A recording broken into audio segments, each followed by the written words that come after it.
Aristoteles pernah bilang emas adalah air yang dipadatkan di dalam tanah dan bercampur dengan sinar matahari. Sementara yang lain yakin emas dibuat dengan bantuan batu bertuah.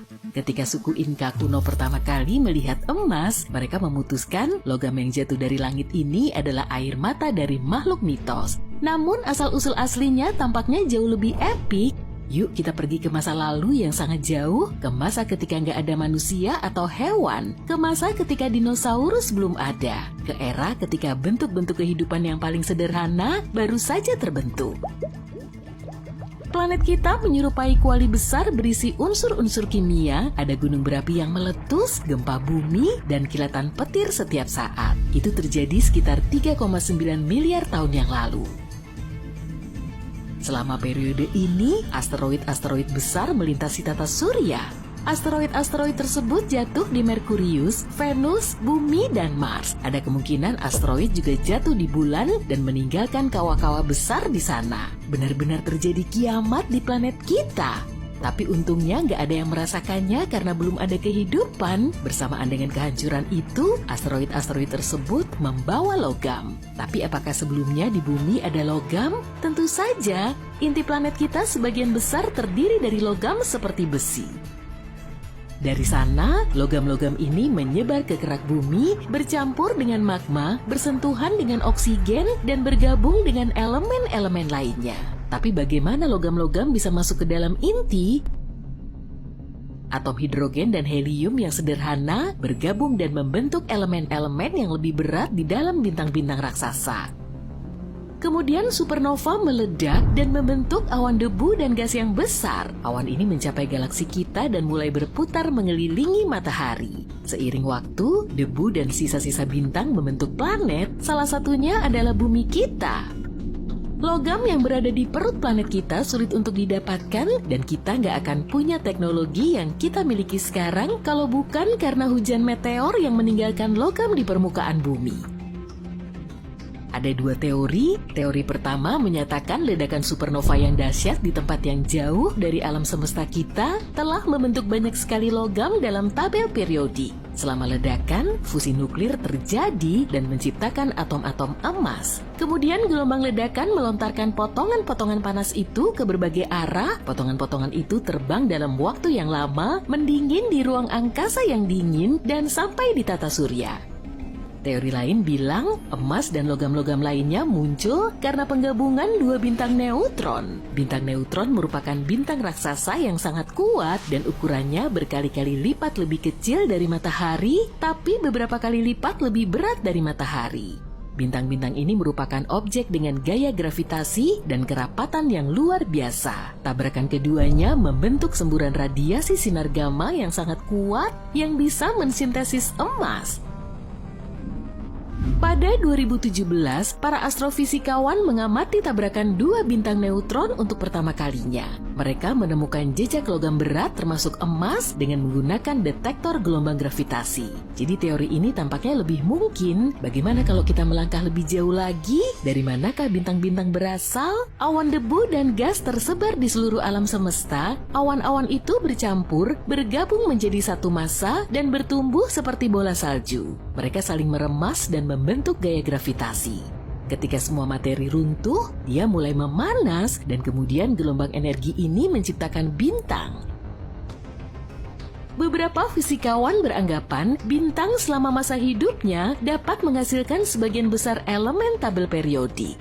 Jika teori ini benar, maka tubuh kita juga terdiri dari bintang. Kita mungkin merupakan bagian dari supernova raksasa yang meledak miliaran tahun lalu di ujung alam semesta. Lebih dari 50 tahun telah berlalu sejak kemunculan teori ini, tapi belum ada yang membuktikan atau menyangkalnya.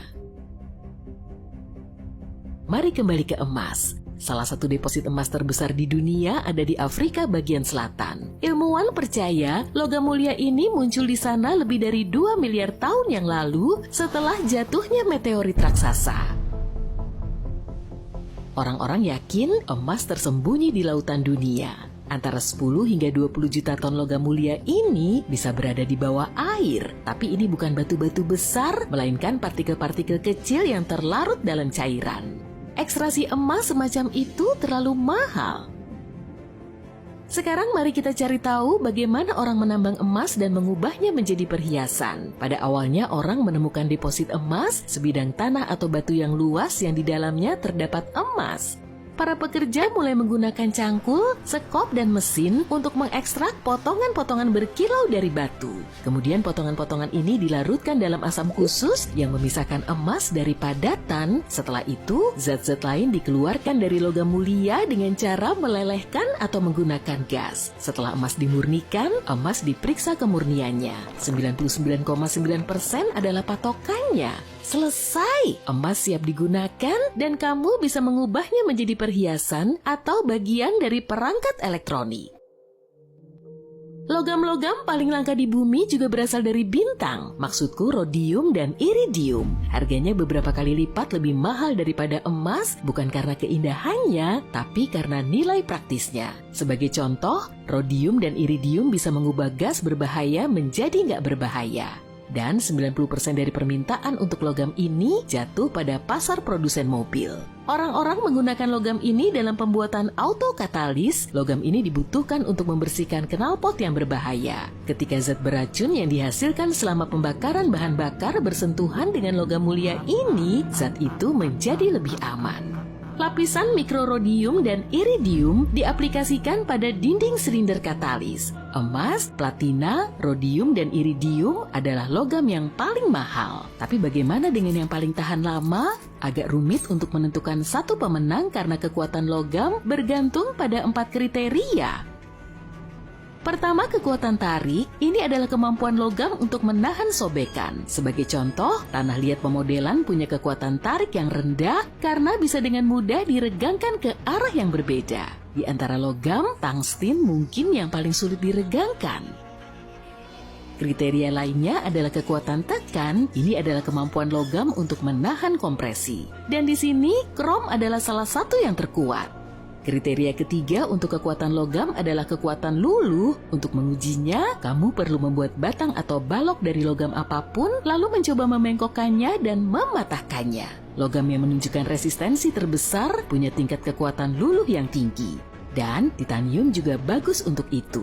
Kriteria keempat adalah kekuatan benturan. Ini menunjukkan seberapa kuat logam tersebut apabila dijatuhkan atau dipukul. Dalam hal ini besi menunjukkan hasil yang baik. Setiap logam punya sisi kuat dan lemahnya masing-masing. Krom misalnya punya daya tahan yang tinggi terhadap kompresi, tapi lemah kalau diregangkan. Oleh karena itu, orang membuat paduan logam untuk memadukan kekuatannya. Oke, kita sudah belajar tentang logam yang paling langka dan paling mahal, dan bagaimana dengan elemen lainnya? Apa unsur yang paling langka di dunia? Perkenalkan, astatin, elemen paling langka di planet ini. Hanya ada sekitar 25 gram zat ini yang ditemukan di seluruh dunia. Laju peluruhannya sama dengan kecepatan pembentukannya, oleh karena itu, jumlah zat ini di alam nggak berubah. Orang-orang mendiskusikannya pada tahun 1800-an dan menemukannya pada akhir abad ke-19. Tapi bahkan sekarang, setelah bertahun-tahun, kita hanya tahu sedikit tentang elemen ini. Pada 1869, pencipta tabel periodik Dmitri Mendeleev mengetahui ada zat tertentu yang bernomor 85 dalam kelompok unsur halogen. Kelompok non-logam ini mencakup zat-zat seperti fluorin, klorin, bromin, dan yodium. Jadi astatin dianggap sebagai yang terberat dari semua halogen yang diketahui dan paling mirip dengan logam. Astatin memiliki titik leleh yang rendah dan menghantarkan panas serta listrik dengan buruk. Dia rapuh dalam bentuk padat dan berwarna gelap. Bahkan saat ini, para ilmuwan nggak mengetahui semua sifat-sifatnya. Hampir nggak mungkin menemukannya di alam, tapi ahli kimia telah belajar mensintesisnya secara artifisial. Orang nggak tahu bagaimana menggunakan elemen ini karena terlalu radioaktif. Namun di beberapa laboratorium, para ilmuwan melakukan eksperimen menggunakan astatin untuk mengobati penyakit tiroid. Di antara semua planet tata surya, bumi kita unik karena satu-satunya yang memiliki kehidupan. Tapi, bagaimana jika kita punya pesaing? Bagaimana jika bumi kedua muncul begitu saja? Maka akan ada dua skenario berbeda. Yang pertama adalah kehancuran kedua planet. Yang kedua, memiliki akhir yang tak terduga tapi cukup logis. Tapi, mari kita mulai dengan skenario bencana. Bumi kedua dengan kondisi sama hanya ada jika benar-benar menerima kadar sinar matahari yang sama dengan planet kita. Orbit yang diikuti bumi kita sempurna untuk mendapatkan kadar panas matahari yang diperlukan. Jika kita sedikit lebih jauh, seluruh permukaan planet kita akan menyerupai Antartika. Dan jika bumi sedikit lebih dekat ke matahari, kita semua akan tinggal di gurun besar yang dihuni makhluk hidup yang jumlahnya sangat sedikit. Jadi, untuk bumi kedua yang identik dengan kita, planet tersebut harus mengikuti orbit planet kita. Dua benda besar bisa berada dekat satu sama lain. Penyatuan bumi dan bulan adalah contohnya. Tapi, kalau objek kedua memiliki berat dan ukuran yang sama dengan planet kita, tidak akan ada cukup ruang bagi keduanya. Gravitasi dua bumi akan menjadi masalah besar. Dua dunia akan bertabrakan karena keduanya akan saling menarik. Proses ini akan berlangsung selama ratusan juta tahun. Dan pada akhirnya, keduanya akan berubah menjadi satu dunia raksasa. Dan serpihannya akan terlontar di sekitar planet yang baru terbentuk menyerupai cincin di sekitar Saturnus. Atau salah satu planet akan mendorong yang lain keluar dari orbitnya. Dalam hal ini, salah satu bumi akan melaju menuju matahari dan terbakar di atmosfernya. Penting diingat bahwa bumi bergerak pada kecepatan 107.826 km per jam setiap saat, 80 kali lebih cepat dari kecepatan suara. Dan sekarang, bayangkan dua planet besar yang saling mendekati dengan kecepatan seperti itu. Bahkan organisme mikroskopis hidup di mulut gunung berapi tidak akan memiliki kesempatan untuk bertahan hidup setelah kedua bumi bertabrakan. Bahkan bulan akan hancur berkeping-keping akibat gelombang ledakannya. Tapi, mari kita bayangkan bumi kembar mengikuti orbit lain di suatu tempat antara Mars dan bumi. Bahkan dalam situasi ini, kehidupan orang akan berubah selamanya.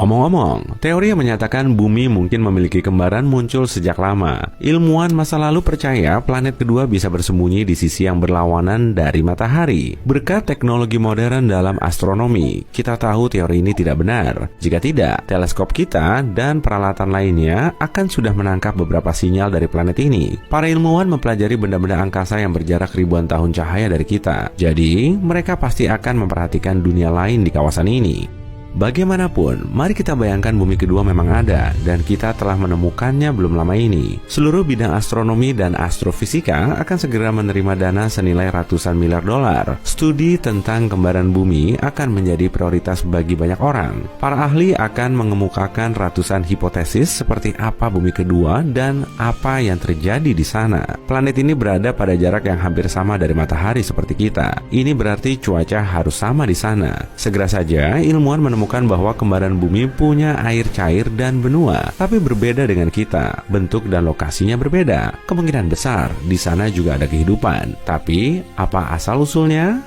Ada hipotesis yang menyatakan kehidupan di planet kita muncul berkat asam amino dibawa ke bumi oleh meteorit. Sangat mustahil hal yang sama terjadi pada dunia lain. Kehidupan kemungkinan besar muncul di sana dengan cara yang sama sekali berbeda. Mungkin ikan tidak keluar dari air di planet itu, dan makhluk cerdas pertama muncul di laut. Bentuknya bisa seperti amfibi dengan sisik dan siripnya, atau gurita seperti monster dengan tentakel besar. Ikan di bumi kedua bisa saja keluar dari air dan menumbuhkan kaki dan tangan. Tapi bagaimana jika semua makhluk ini tidak suka berjalan di tanah? Lalu dunia ini mungkin dihuni oleh manusia burung cerdas, atau kehidupan bisa saja berasal jauh di dalam tanah. Kemudian evolusi akan menciptakan tikus mondok humanoid atau cacing yang sangat kompleks. Untuk mencari tahu pasti, para ilmuwan mengirim rover ke sana. Misi serupa ke Mars sukses besar, jadi seharusnya tidak ada masalah dengan yang satu ini. Semua orang di bumi sedang menunggu. Apa yang akan ditemukan oleh rover di sisi lain? Butuh beberapa tahun agar rover tiba di sana. Anehnya, 2 hari setelah peluncuran, rover kembali. Tapi ini bukan rover kita. Selama ini, penduduk bumi kedua telah mengawasi planet kita juga. Pada satu titik, mereka juga mengirim probe yang terbuat dari bahan yang sama dengan kita. Probe tersebut punya kamera dan alat perekam. Tapi semua orang khawatir karena rover tersebut terlihat mirip dengan laba-laba mekanis. Mungkinkah tarantula raksasa hidup di dunia itu? Para ilmuwan memahami kita perlu berkomunikasi. Kita mengirim tamu kita sinyal radio dengan beberapa informasi tentang peradaban kita. Mereka menangkap pesan ini juga mengirim sinyal mereka sendiri, berisi simbol aneh yang menyerupai goresan. Para ahli bahasa di seluruh dunia mencoba menguraikannya. Sementara itu, para astronom mengirimkan rekaman pidato manusia kepada para tamu. Beberapa hari kemudian, satelit kita menangkap pesan dari tetangga luar angkasa kita dengan suara mereka. Ilmuwan akan memutar rekaman itu. Seluruh dunia mendengarkan dengan napas tertahan. Terdengar geraman mengerikan dan benar-benar tidak dapat dipahami. Ada jeda dan irama yang tidak biasa, tapi tidak ada yang menyerupai ucapan manusia. Seisi bumi panik. Semua negara bersiap menghadapi invasi. Hal paling penting sekarang adalah membangun perisai untuk melindungi planet ini. Tidak ada yang bisa menerjemahkan pesan. Mungkin saja tetangga kita juga tidak bisa memahami kita. Semua orang membuat upaya terakhir untuk membangun beberapa kontak. Kita mengirimkan video dengan bahasa isyarat dan tanda bahwa kita hanya menginginkan perdamaian dan kerjasama. Jawabannya tidak butuh waktu lama. Satelit kita menerima file video mereka. Ilmuwan memutar kembali rekaman tersebut. Isinya sangat mengejutkan. Kita melihat dinosaurus dalam baju robot. Kehidupan di bumi kedua berkembang dengan cara sama seperti di planet kita. Tapi, meteorit jumbo yang tersorot itu tidak jatuh di sana. Selama jutaan tahun evolusi, dinosaurus menjadi makhluk pintar. Dalam video, mereka menggeram dan menunjuk dengan cakar mereka pada gambar bumi kita.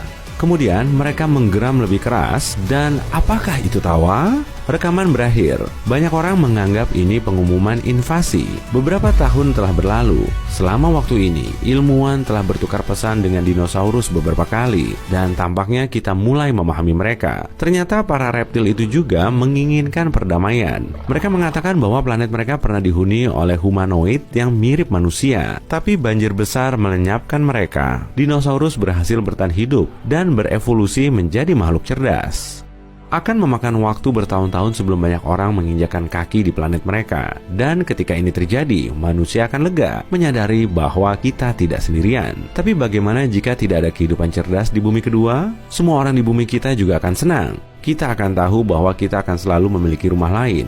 Mungkin kita akan segera mulai menjelajahi kembaran bumi atau mulai menambang sumber daya untuk memenuhi kebutuhan kita. Dalam hal apapun, hidup kita tidak akan berubah segera karena planet itu akan terlalu jauh dari planet kita. Puluhan generasi akan berlalu sebelum orang-orang mulai menetap di bumi kedua. Planet kita akan kehilangan lebih banyak dan lebih banyak sumber daya, sehingga semua orang ingin pindah ke dunia baru.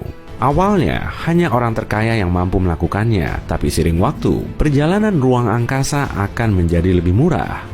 Orang mungkin akan menginvestasikan banyak uang untuk membangun surga di bumi kedua. Jika ini terjadi, kita akan mengunjungi dunia ini selama liburan untuk menghirup udara segar dan menikmati alam. Dalam hal apapun, populasi manusia akan tumbuh. Ini berarti bahwa cepat atau lambat, bumi kedua akan dihuni manusia seperti bumi pertama. Kemudian, orang-orang akan mulai mencari rumah baru di antara bintang. Omong-omong, jika ada kehidupan di planet yang mirip dengan kita, mungkin bentuknya seperti gurita. Bahkan ada teori bahwa gurita datang ke bumi dari beberapa dunia lain. Setiap hewan memiliki beberapa tahap perkembangan evolusioner. Misalnya, gajah dan mamut berasal dari satu nenek moyang yang sama 5-6 juta tahun yang lalu. Melihat lebih jauh, hampir semua mamalia berevolusi dari satu nenek moyang yang sama dengan reptil. Setiap spesies telah berubah selama jutaan tahun. Hal yang berbeda terjadi pada gurita. Makhluk ini tiba-tiba muncul di atas silsilah keluarga. Dari sudut pandang evolusi, cumi-cumi harus berevolusi menjadi gurita jutaan tahun dari sekarang. Tapi lihat, makhluk ini sudah ada di sini. Selain itu, gurita sangat pintar. Kode genetik mereka jauh lebih beragam daripada manusia. Mungkin saja gurita aslinya pengunjung dari planet lain yang mirip dengan kita. Tapi tentu saja, ini hanyalah hipotesis. Saat memilih logam terbaik untuk alat tukar, nenek moyang kita mempertimbangkan berbagai jenis logam. Emas sepertinya pilihan tepat karena tahan karat dan bisa dilelehkan dengan api. Itu memudahkan emas untuk dicetak menjadi koin atau diproses dengan cara lain. Emas tidak begitu langka, tapi tidak mudah menemukan dan mengekstraksinya dalam jumlah besar dengan teknologi pra-industri. Para ahli geologi percaya bahwa sebagian besar emas di planet kita datang dari ruang angkasa bersama badai meteorit, lebih dari 2 miliar tahun lalu. Emas adalah salah satu logam terpadat di bumi, Dan manusia telah menambang sekitar 180.000 tonnya sampai sekarang. Kalau kamu ingin tahu apakah berlian yang kamu pegang asli atau palsu, coba tiup saja. Berlian yang asli akan tetap bening, sedang yang palsu akan berkabut. Ada lebih banyak cara mengocok satu pak kartu remi dibanding jumlah atom di planet kita. Kudanil menghabiskan waktu sekitar 16 jam sehari berendam di danau dan sungai untuk melindungi tubuh mereka dari sinar matahari. Hewan ini adalah perenang yang andal, tapi seringnya saat tampak seperti berenang, binatang ini cuma berjalan atau berdiri di dasar danau. Dulu gurun Sahara hijau karena perubahan konstan rotasi orbit bumi. Sekitar 11.000 sampai 5.000 tahun lalu, Sahara berubah setelah melewati zaman es yang terakhir. Ladang pasir itu lambat laun menjadi lebih hijau karena vegetasi yang tumbuh di sana. Gua berubah menjadi danau. Sekitar 9 juta kilometer persegi wilayah Afrika bagian utara menjadi hijau dan menarik hewan-hewan seperti gajah, kudanil, antelope, dan lain-lain. Definisi padang pasir mencakup pengendapan yang rendah, yang berarti curah hujan atau bahkan hujan salju yang amat sangat jarang. Pada tahun 1979, Sahara tertutup salju untuk pertama kalinya saat terjadi badai salju selama setengah jam. Dahulu kala, sebelum pohon-pohon tumbuh, planet kita tertutup oleh jamur-jamur putih raksasa. Jamur selebar sekitar 1 meter dan setinggi 7,5 meter menutupi sebagian besar permukaan bumi. Suhu sambaran kilat bisa mencapai 30.000 derajat Celcius. Itu 5 kali lebih panas dari permukaan matahari. Tanaman nanas hanya berbunga sekali dan membuahkan 1 nanas saja. Dan buahnya butuh waktu 3 tahun untuk tumbuh dan matang. Pada abad ke-18, bea impor nanas begitu tinggi. Sampai-sampai punya 1 buah nanas di rumah menjadi simbol kekayaan. Orang akan membeli nanas dan memajangnya tanpa memakan dan menikmati rasanya. Semua populasi planet kita bisa ditampung di Texas tanpa menjadikannya terlalu padat, karena akan ada area seluas 30 meter persegi untuk tiap orang. Ruas wilayah Texas hampir 700.000 km persegi. Kalau kamu kelupaan punya madu dan ada orang yang menemukannya beberapa abad kemudian, dia masih akan bisa mengonsumsinya. Sebab madu adalah salah satu jenis makanan yang bisa diawetkan untuk waktu yang sangat lama. Madu kaya akan gula dan mengandung sedikit air, sehingga bakteri tidak dapat tumbuh. Madu juga mengandung hidrogen peroksida yang mencegah pertumbuhan mikrob. Ilmuwan bahkan telah menemukan madu berusia 3.000 tahun dan masih bisa dimakan ketika menggali piramida Mesir. Produk lain yang bisa awet dalam waktu lama adalah beras putih, cuka, kecap, dan kacang-kacangan kering. Kutu buku bukan hanya sebutan bagi orang yang sangat suka membaca, tapi juga nama serangga asli yang memakan jamur mikroskopik dan melubangi buku-buku yang tidak disimpan dengan baik. Cerpelai juga dikenal sebagai musang berekor pendek, punya taktik khusus untuk menangkap kelinci. Mereka meloncat, berputar, dan berpilin, yang membuatnya tampak seperti sedang menari untuk mendapatkan perhatian mangsanya. Kelinci menikmati pertunjukan itu saat cerpelai makin mendekat. Bubble wrap pada awalnya dimaksudkan sebagai wallpaper. Penemunya ingin menciptakan wallpaper plastik dengan semacam alas kertas. Jenis bubble wrap lain bisa memainkan musik hip hop saat tertutup busa sabun. Enggak, yang ini aku cuma ngarang. Menara Eiffel harus dicat ulang tiap 7 tahun dan itu butuh banyak cat yang berat totalnya setara dengan bobot 10 ekor gajah. Menara ini juga memanjang sampai 15 cm di musim panas, sebab besi penyusunnya memuai karena panas. Lengkung-lengkung yang kamu lihat di dasar Menara Eiffel bertujuan estetika. Desain aslinya mencakup 4 tiang besar di dasar yang menyangga seluruh struktur menara. Para pembangunnya berpikir menara ini tidak begitu stabil dan mereka khawatir para pengunjung akan takut masuk. Mereka memutuskan untuk menambahkan lengkung-lengkung di dasar menara itu agar tampak lebih aman. Di puncak menara Gustave Eiffel, sang desainer, juga terdapat apartemen rahasia yang ditujukan untuk dirinya sendiri. Massa planet Jupiter 300 kali lebih besar dibanding planet kita. Jupiter juga punya 69 bulan. Beberapa di antaranya berdiameter 60 km, tapi kebanyakan hampir tidak mencapai 1,5 km. Rusia punya permukaan lebih luas daripada Pluto, yakni seluas 388.500 km persegi. Luas wilayah Rusia adalah sekitar 10,6 juta kilometer persegi, sedang luas Pluto hanya 10,2 juta kilometer persegi. Rusia juga jauh lebih mudah dijangkau. Kalau kamu bisa mengambil planet-planet dalam tata surya dan mengumpulkannya, semuanya bisa ditampung dalam ruang antara bumi dengan bulan. Jarak rata-ratanya hampir 386.000 km dan diameter keseluruhan planet yang berjajar sekitar 375.000 km lebih sedikit. Samudra Pasifik lebih luas dibanding jumlah semua daratan di planet kita.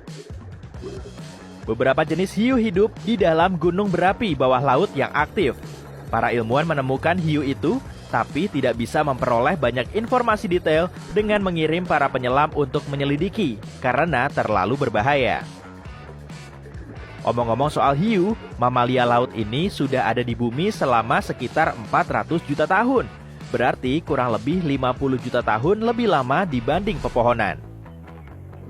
Kalau kamu berada di alam liar dan mendengar auman harimau, tenang, itu tidak selalu berarti hewan tersebut sangat dekat denganmu.